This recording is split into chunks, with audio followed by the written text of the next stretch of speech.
Yan, may mga hukay na. Tapos may mga kawayan na rin nakabang.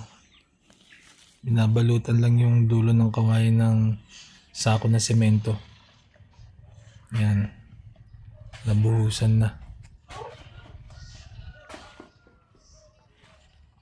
Nakadalawang halo rin. Bali yan naman guys ay nakadikit sa wall dun sa ano, o yung bakod dun sa may labas. Hindi siya puro kawayan lang. Yan. Halos patapos na.